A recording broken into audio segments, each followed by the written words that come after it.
আমরা উমরা করো ও আতিমুল হাজ্জ ওয়াল উমরা, এজন্য আমরা উমরা করব।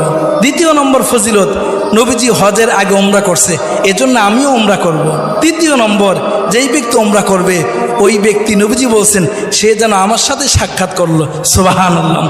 চতুর্থ নম্বরে উমরার ফজিলত, যেই ব্যক্তি উমরা করবে নবীজি বলছেন আমি তাকে সুপারিশ করে জান্নাতে নিয়ে যাব, সুবহানাল্লাহ।